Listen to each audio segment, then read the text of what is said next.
नांदेड शहराजवळच्या SJJS college समोरील ब्रिजचा भाग कोसळला आहे। सकाळी 11 वाजण्याच्या सुमारास ही घटना घडली। ब्रिजचा भाग कोसळताच क्षणाचे दृश्य CCTV मध्ये कैद झाले आहे।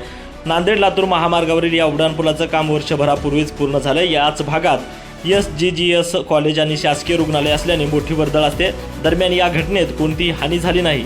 रात्री नांदेडमध्ये भूकंपाचे धक्के बसले, त्यामुळे ब्रिजचा भाग कोसळल्याचा दावा संबंधित अभियंत्याने केल्याचे पोलिसांनी सांगितले। या घटनेत या ब्रिजवरील आणि सर्व्हिस रोडवरील वाहतूक बंद करण्यात आली, त्यामुळे नांदेडहून लातूर जाण्यासाठी पर्यायी मार्गाचा वापर वाहनधारकांना करावा लागत आहे। कोसळलेल्या भागाच्या दुरुस्तीचे काम सध्या सुरू आहे।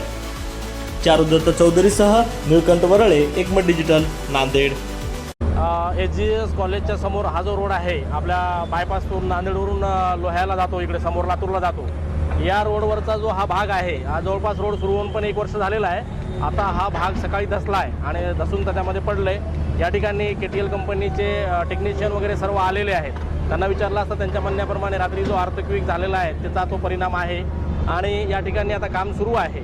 या ठिकाणी आतापर्यंत कोणतीही जीवितहानी किंवा कोणालाही मार वगैरे नाही किंवा मालमत्तेचं नुकसान नाही आहे। या ठिकाणी हा जो वाहतुकीचा मार्ग आहे, सर्व जनतेला आवाहन करण्यात येत आहे की ज्या ठिकाणी ब्रिज पडलेला आहे तो सर्व्हिस रोड आम्ही ब्लॉक केलेला आहे, तो आणि वरचा रोड पण ब्लॉक केलेला आहे। तरी सर्वांना विनंती आहे की आपण वरचा ब्रिज आणि खालचा सर्व्हिस रोड वापरू नये। पलीकडचा रोड जो आहे त्या रोडनी ट्रॅफिक डायव्हर्ट करण्यात आलेली आहे। सर, दोघा जणांना जखमी आहेत, त्यांना दवाखान्यात 2 जण जे चालले होते त्यांना किरकोळ जखम झालेली आहे, पायाला लागलेला आहे। आणि आता अजून कोणी काही शक्यता आहे का, कोणी खाली दबलं का वगैरे, याचा आम्ही शोध घेत आहोत। राष्ट्रीय महामार्गाचे कोणते अधिकारी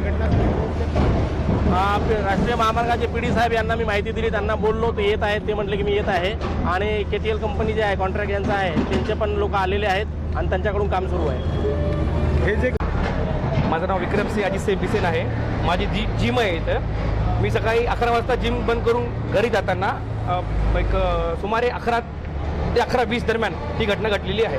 काय झालं? हा पूल जो आहे तो पूल मधातून हा जॉईंट खूप दिवसापासून पहिले वाकत होता, कोणी लक्ष दिलं नाही ह्याकडे गोष्टीकडे, आणि हा जॉईंट तुटला समजा, पूर्ण मध्यभागून पूर्ण ढसडला समजा पूल हा। जखमी वगैरे काय झाले का? केव्हाची घटना, किती वाजता? सकाळी 11:30 दरम्यान।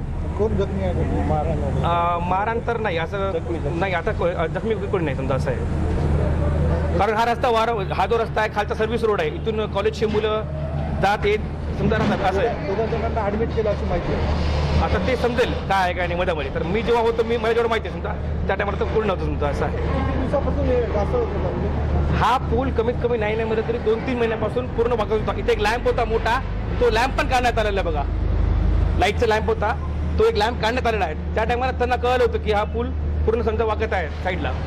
उत्कृष्ट कामामुळे झालं का? हा, उत्कृष्ट झालं एकदम हा जो काम आहे, हा काम एवढा फास्ट झालेला आहे, म्हणजे 1 वीक मध्ये पूर्ण हे दिवार भिंत समजा उभं टाकलेली पूर्ण असं झालेलं आहे समजा।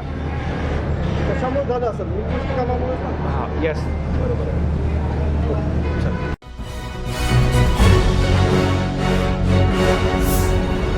Thanks for watching Ekmat Digital.